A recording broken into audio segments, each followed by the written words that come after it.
Groovy Hollow 4 is a charity iRacing event benefiting Extra Life and Toys for Tots. Tune in Tuesday, October 29th at 8 p.m. Eastern Time to my YouTube channel, youtube.com/EricEstep, to watch the event live. And you can find out more information by heading to groovyhollowraceway.com.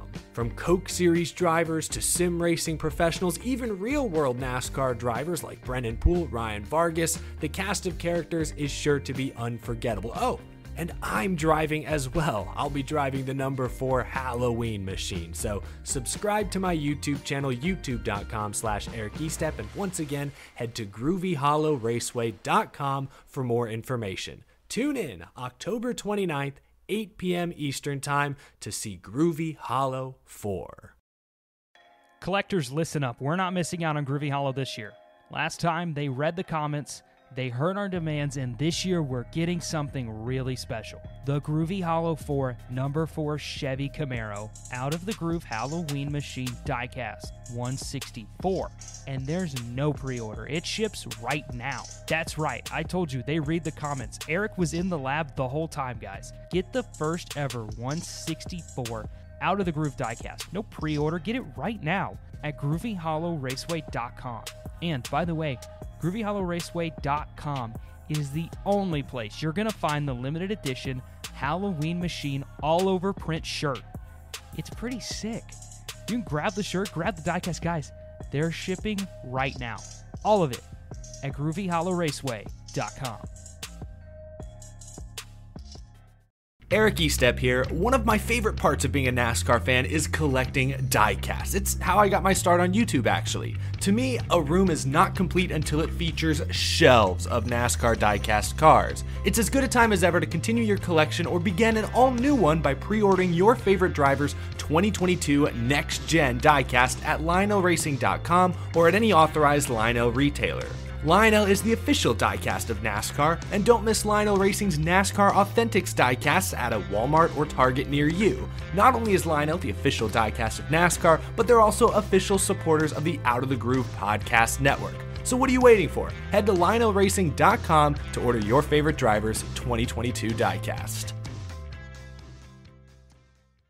Hey, it's your host, Rick Houston, and in this episode, we're going to be talking to Warrick Scott, who is the grandson of the late, great NASCAR Hall of Famer, Wendell Scott. Now, this is a awesome conversation. He talks so much about his grandfather's legacy, getting to spend time with his grandfather, getting to know him, and his grandfather becoming an everyday part of his life. And he also talks about what his grandfather meant to NASCAR. I hope you enjoy it. First of all, tell me, we've already talked for a second about that background. Tell me about that background on your video. That is awesome. That is from Martinsville. That's from a Martinsville Speedway race. We circa, I'm not sure exactly which race. We circa 1966, 65, 66. Well, during some of, yeah, well, go ahead. Well, there's so much about that photo that tells a story. That's a photo that truly is worth a million words. Are you old enough to remember him racing?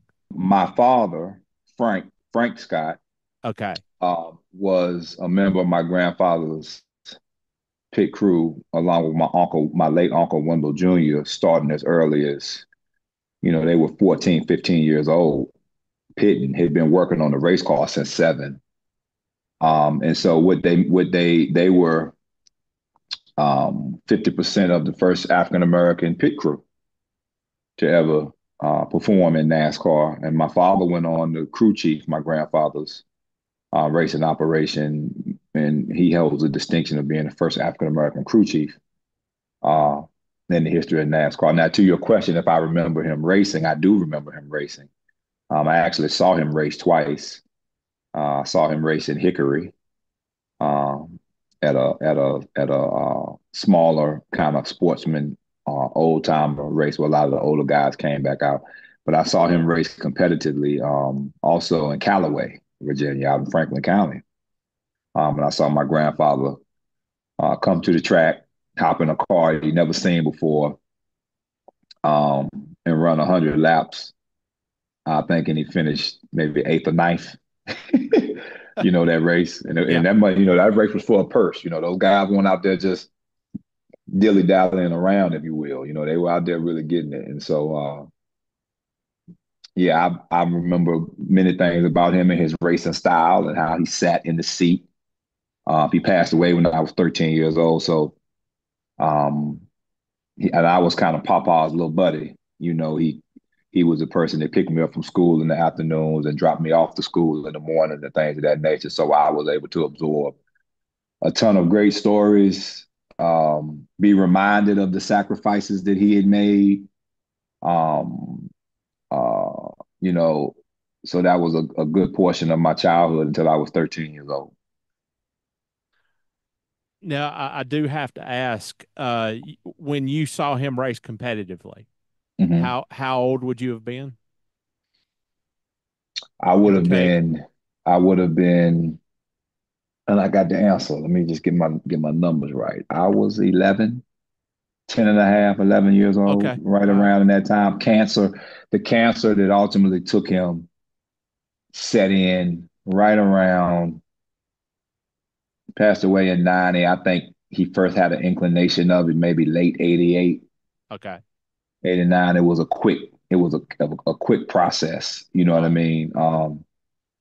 But up until that point, he was the same Wendell, man. He was working on cars, making personal appearances, as an overall goodwill ambassador.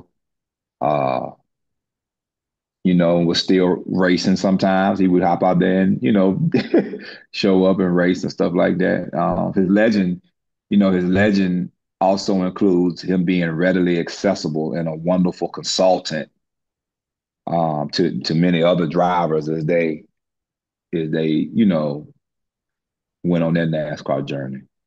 Now, as an 11 or 12-year-old, I guess 11-year-old, and you go into that race, what was your impression of the sport? Now, was this just something that your grandfather did, that all grandfathers get themselves into hobbies or jobs or whatever?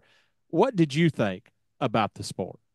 Well, no, I knew very, very, very well that he took racing serious in all genres because he raced in all genres as he rose to the top of the sport. Growing up at the garage and seeing just the cars in the back and the racing tires everywhere, and just knowing the sounds that came along with being in the garage, it was it was to me or to us second nature. It wasn't. Yeah. It was just everyday run of the mill. Like if a family had a family-owned restaurant, right? And you look at them back in the kitchen and you say to yourself, "Wow, they do this every day. They wake up this early in the morning." But for us, that's how it was. I do remember experiencing fear. I remember being very fearful for my grandfather, uh, especially in the Franklin County race, because I was reacting to what the women in our family were saying in the stands, and they were just really worried for him. They were scared for him. I guess at that point in his career, and I had always looked at him as Superman, and so I never put fear or anything happening. I just thought he was going to be fine and make it through it. I'm sure, like all little boys think about Papa.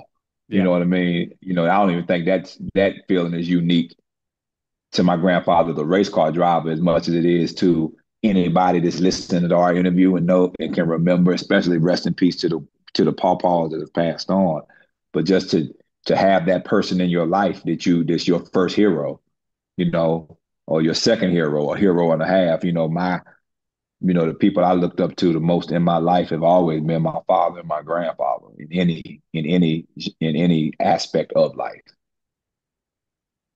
Now, you talked about being your grandfather's buddy, and how close Hmm. did you live to him? Oh, 5 minutes away from each other.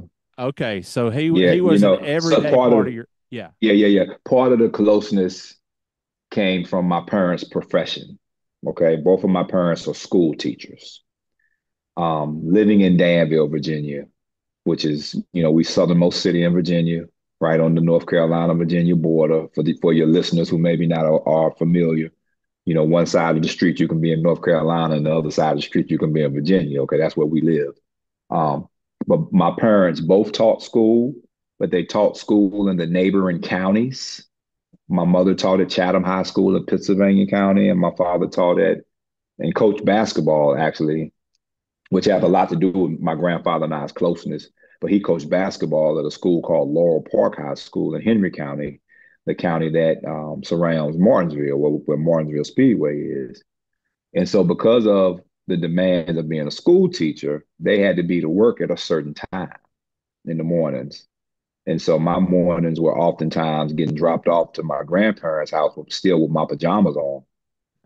And then, later in the morning, I would get dressed and have breakfast with them. And then that's when so my morning 5 days a week from probably the age of 5 to 13 was with my grandparents each and every day, with the exceptions of the weekends.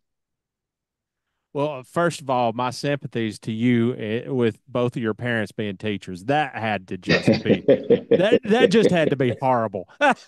Hey man, I went to high school with my father. My father coached me in Oh, basketball as well, so I went to high school with my dad, man. So in those days, if you fell asleep in class, he'd be standing over you, waking you up in the middle of class. It could get pretty embarrassing, but but I wouldn't have changed it for the world. We had a wonderful experience, and my dad coaching basketball and being a highly successful, very successful basketball coach. My grandfather and I traveled a lot to his games, and that's where a lot of my fondest memories come from. Is he and me and him in the car on the way to see my dad play whatever team he was playing, wherever they were playing. It would just be me and Papa in a Lincoln or a Cadillac. And he would be on sometimes on those back roads flying and just reminiscing and telling stories about him running moonshine on this road or pointing something out right off the highway that nobody else would know was there, but he knows it's there because he used to use it as a hideout or a stash spot. Uh, you know what I mean? So he loved basketball, man. He was a really big basketball fan, and he was really proud of my dad. My father uh, was in college. He went to North Carolina Central University, historically black college and university, Durham, North Carolina. My father was a student in North Carolina Central while simultaneously being my grandfather's crew chief at that point in his career. And so he was just so proud that my dad had gone to college and had he was probably just as proud of my dad as being a school teacher and a basketball coach as probably the late Dale Earnhardt would have been about his son racing or the way the King feels about Kyle, or any of those type of situations. He was so proud of my father for what he had become as an educator and a leader in the community. I didn't live close to either one of my grandfathers. We might have seen my grandfather once or twice a year Mm-hmm. on family visits. So I really, I'm kind of envious of you getting to spend that kind of everyday time with your grandfather. And I would imagine that and you've touched on it a little bit, but I would imagine you learned a lot about life. I Uh, learned a lot about life. I what learned a lot about life. I know this is an open-ended question, but Mm-hmm. what was the biggest life lesson that you learned from your grandfather? Well, I'll give you my first reaction. That's such a deep question. I'll give you my first reaction and my first thought. The, Not one word, but two words pop up in my mental at the same time. And it is perseverance is the word that pops up, and judgment. Those two words, and I say judgment, I would expand upon that and say he always cautioned me to be too judgmental of people, places, things, situations, and circumstances. And the perseverance that he lived his life with, and the perseverance that helped him make it through some really, really dark times, I guess it's the same thing that helped him put judgment in the right category, I guess.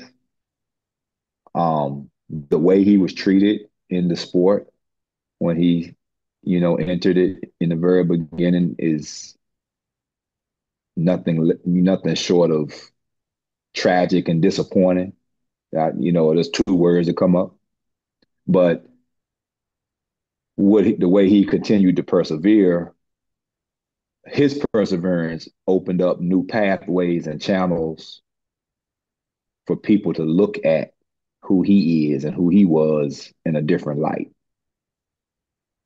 And so I just kind of learned about giving the window for change to happen sometimes. My grandfather and my family itself, and we always do a lot of Wendell, but Scott racing was a family affair.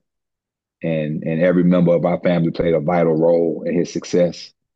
And together we are the first African American family of NASCAR, and we played a mighty role, a mighty role. Some may say the biggest role in building that bridge to diversity that the sport has enjoyed and is beginning to enjoy, and you're starting to see a little different, some optics are a little different. We're my grandfather's legacy is part of the molecular DNA, of that aspect of the sport. And I think that's just a wonderful place for his legacy to live, because it means that the perseverance that he showed, and that the judgment piece, it shows what it is equated to. It is equated to things that are steadfast and tangible, and that you can see and feel even in 2024, because obviously there's a long way to go. No doubt there's a long way to go. But we've come a long way too, in that same vein. And I guess this is one of those situations where two things can be true. What do the people say? Two things can be true at the same time, or something to something to something, or whatever they say. Yeah. Yep. Well, it's kind of cool that we're talking right now, because I don't know, a few weeks ago, I was gifted a collection of cassette tapes, where a huge race fan had sat by the radio every week for like 20 years, 30 years, and taped old race broadcasts. And Wow. in one of those tapes, there was an interview that Eli Gold did with your grandfather. And to be Wow. honest, What I would do to hear that. oh yeah, you're more than welcome to it. Um, Thank you. I don't know that I had ever heard his voice, but Yes. but Yeah. the thing that truly jumped out to me was he made the comment something along the lines of, many a time he left a racetrack swearing that he would never go back, Mm-hmm. but something inside him kept him coming back. Yes. And to be honest with you, perseverance is too simple a word, I think. Yeah. It doesn't nearly encapsulate what I would imagine and what I feel sure your grandfather went through. Um, what did keep him going to the racetrack? Was it just simply a matter of, you're not gonna run me off? You know, my opinions may vary throughout my family. My opinion was what kept him going was his commitment to his faith and commitment to his family. Um, a little bit further down the line, I think he knew that he had become the leader of a movement, right? I don't know if he signed up. I don't know if he thought he was signing up for that in the beginning.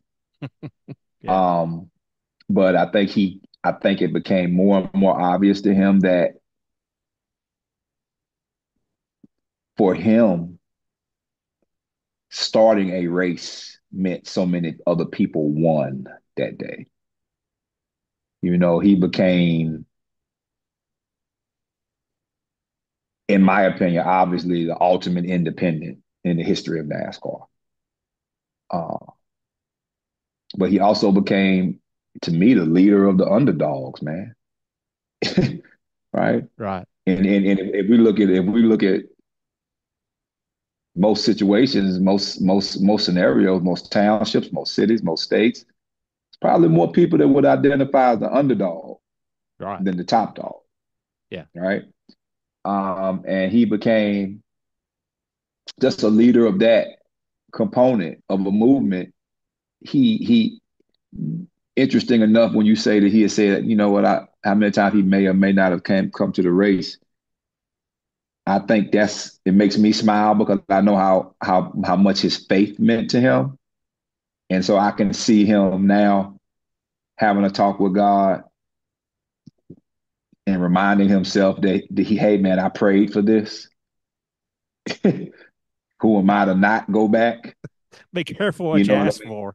Yeah, man. Seeing a piece of that. And then also knowing that for many, many African Americans of that time,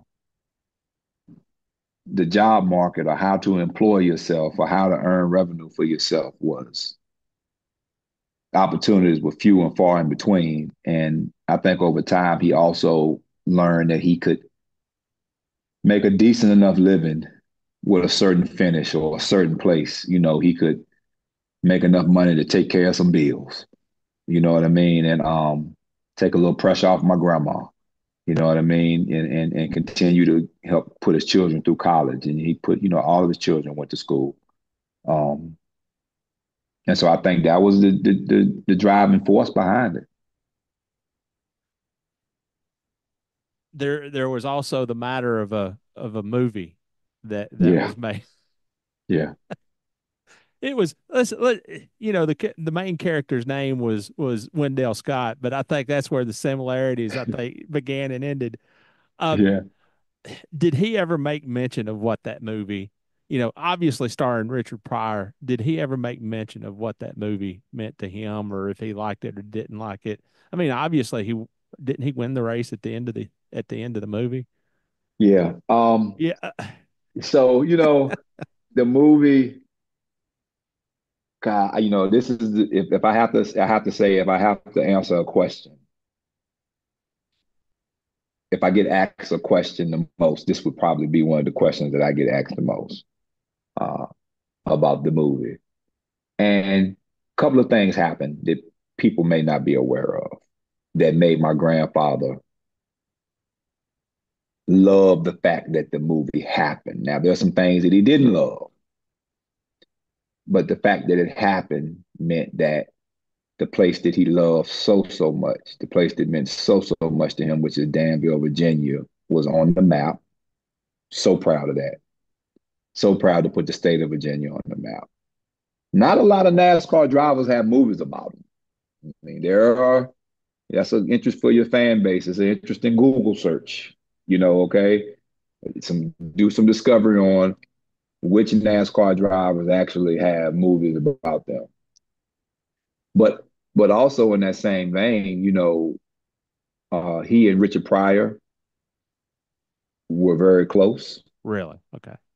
Um, there were certain people that we now know to be historical figures that were in that movie, and that movie was kind of the things that upped their profile or kind of kickstarted portions of their career. And I'll just name a few. Civil rights icon and legend Julian Bond is in Grease Lightning. There's an airport in Atlanta, a little old airport in Atlanta called Hartsfield-Jackson Airport, where the Jackson part comes from Mayor Maynard Jackson, the first African American mayor of Atlanta, is also featured in Grease Lightning. Um, This is the first film where Pam Grier is cast as an actress beyond the vixen category that she had been attached to. This is Richard Pryor's first film as a lead actor. Was it really? Up until this point, he's a co-star or starring as or guest star. This is also the first time that he has a true opportunity to come out of what is considered to be the kind of blaxploitation comedy genre. Okay, just a couple of interesting tidbits about it. Also in the film, when you see the 34 car going around the track, that is my grandfather driving the car. He's a member. My grandfather is a member of the Screen Actors Guild. He has a SAG card. He also was with the Stuntman's Association. So when you put all of those things together, and then you look at Richard Pryor's career and some of the things that plagued him, most notably his drug addiction, and when you gain knowledge that during the time that of filming of Grease Lightning, he was sober, he was completely sober. In order to play my grandfather's character through methodology or method acting, it forced him to change his habits and his way of life. And this is the portion of his life where he was sober and clean. And this is also where Richard Pryor and Pam Grier fell in love, on the set of Grease Lightning. Later that year is when he was able to ink his big television deal with NBC, as a result of the success of Grease Lightning. Oh, wow. Okay. Okay. So that's just a little backdrop on it when we weigh it on the Libra scale of was it this or was it that. Now certain portions of the movie, that's Hollywood talking. Right. But a lot of that movie is not Hollywood talking. A lot of that movie happened. Right. And it happened just like it happened. Now, in the beginning of the movie when he's racing the bikes and he jumps over the pile in the bike and he wins the movie. Well, if you research my grandfather's legacy, you know that he fixed bikes. He was really like one of the only kids on the African American side of town that had a bike, and he fixed white kids' bikes and skates and different things of that nature. And this is also how he entered many communities that he was not particularly welcome in. It was his skill set, even at a young age, that brokered friendships or brokered what would be a friendship later. It was his skill set that put him in position. Right. Good deal. Now, are you old enough to remember the movie being made? I was not. The movie was made the year I was born. Okay. So I was not old enough to remember that, but I was old enough to remember the years to follow, and some of the conversation behind the movie and some of the things that happened with my grandfather's royalties in regards to the film that we're still to this day fighting for. And then the conversations. No, I didn't know. I didn't get a cameo, but I was there in spirit. I was just not entering this. I was just not entering the universe, but I was there in spirit. Good deal. We could talk for hours, and I'd love to have that chance someday. But what would and I'm sure this is a question that you've been asked as well a million times, but what would your grandfather have thought of being inducted into the NASCAR Hall of Fame? Oh man, I think he would have been proud. I could see him showing true excitement because he was a really laid back guy and he wasn't easily rattled and he didn't show a lot of excitement about things. Definitely a happy person, but not like a over the top exuberant type of guy.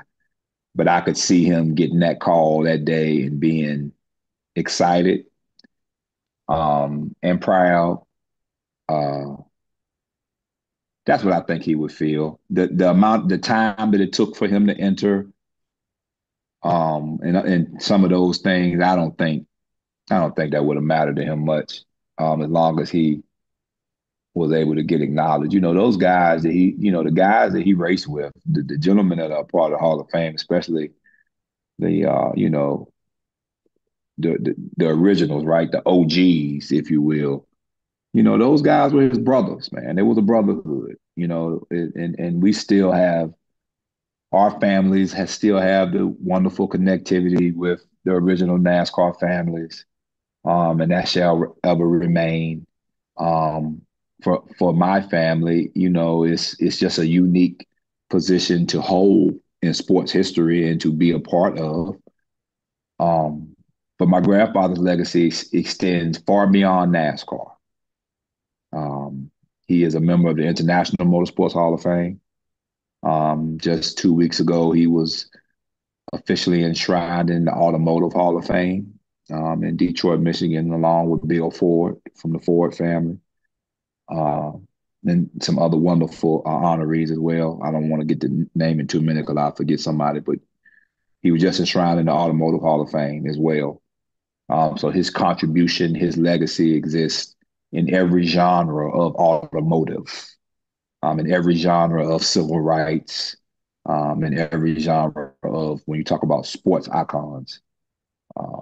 His legacy is, he's the one, he's the first, and that legacy comes with great responsibility for myself and my organization, the Wendell Scott Foundation, as we strive to keep my grandfather's legacy alive by providing a myriad of important programs to youth that come from underserved, at-risk populations, STEM education, race car simulation, advocacy, and cultural enrichment. Those are our tools that we work with in order to level the playing field for youth. And we're proud to do that work. And we've been successful in that capacity thus far, and we just gonna keep on churning and persevering, just like my grandfather. All right, man. Anything else you'd like to get across? I just encourage everyone to always, follow us on social media. Our website is www.wendellscott.org. Once again, that's www.wendellscott.org. Follow us, go to our website. We have all of our social media links attached to our website, so click and like. Also, we have an official Wendell Scott app that can be found on all the app stores. So please go to your app store and type in Wendell Scott Legacy and download our app for up-to-date information and new pictures and cool things that we're doing behind the scenes. We don't put everything we do on traditional social media channels, but a lot of unique content and things we offer can be found on our app, which is the Wendell Scott Legacy app. I just enjoyed that conversation with Warrick so much. I loved hearing about the relationship with he and his grandfather, which brings to mind, what's your favorite memory of your grandfather? Let us know in the comments below.